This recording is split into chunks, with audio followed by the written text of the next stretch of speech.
Welcome to episode 1333 of the Multifamily Collective. Today I wanted to kind of recap uh, Multifamily Innovation Summit that happened in last week in Phoenix, Arizona. So, um, first and foremost, I want to give a shout out to Patrick and Carrie Intram for putting on such a great show. And I think what really separates Multifamily Innovation Summit from some of the other conferences is that it's small, it's intimate, it feels very family like. They do a very good job of creating collision points for people to collaborate and talk about business without feeling like they are being sold on the next best thing.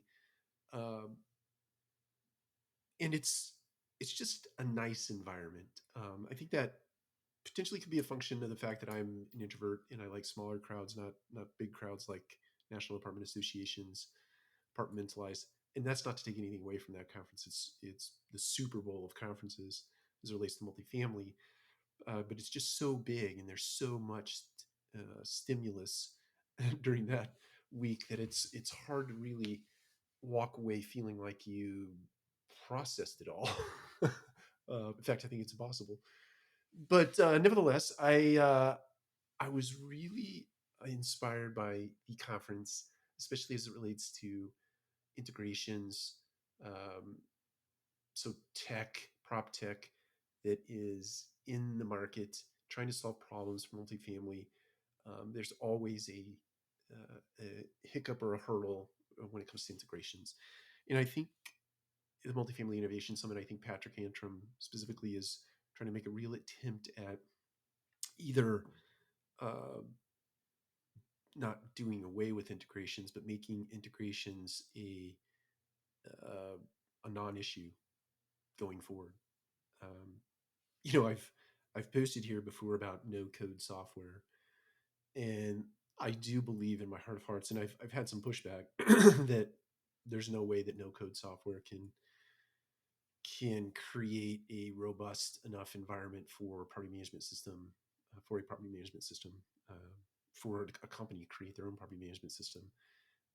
But I don't believe that to be true because the rapid pace of change, the accelerated pace of change, the the absolute need, desire, and push in the multifamily space will get us there. It'll happen. It'll happen in all industry. Um, and to think that it won't is, I don't know. I think that's short sighted because the market is demanding it. The market will get what the market demands.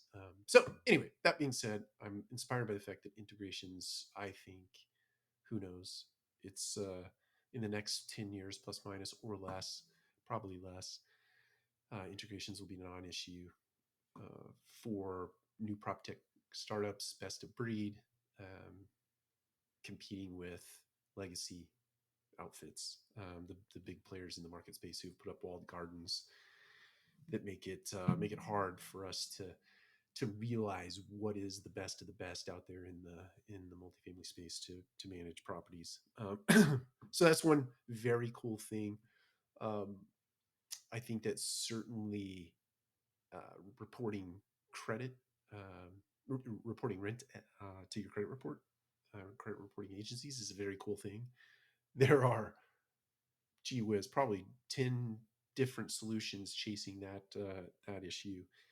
Some of them are interesting. The one that I saw at the conference is reporting everything, plus or minus, where some agencies are just reporting the positives to try to push up credit scores. There's someone out there promoting reporting both good and bad, and including roommates and guarantors for a lease, all with the same weight.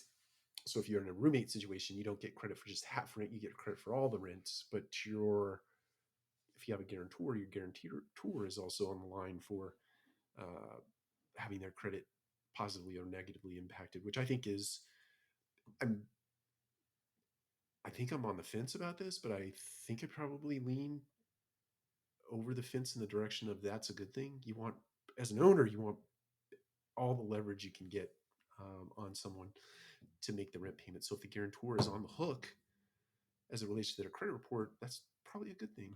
So we'll see how that goes. I think I'm encouraged about that space. Rental rewards, very cool. Also saw a very cool idea where health insurance is being sold into the multifamily space, so that if a resident uh, wants to subscribe to a healthcare benefit through an apartment community, there is a partner that actually facilitates that now. More to come on that. I'm going to have that particular individual on the podcast at some point and interview them and get more of the specific details to share with the community here. But it's pretty cool. I think that's pretty cool. So anyway, those are just three or four things that I took away from the conference. And in addition to shouting out Patrick and Carrie for their efforts in putting that show on. Take care. We'll talk to you again soon.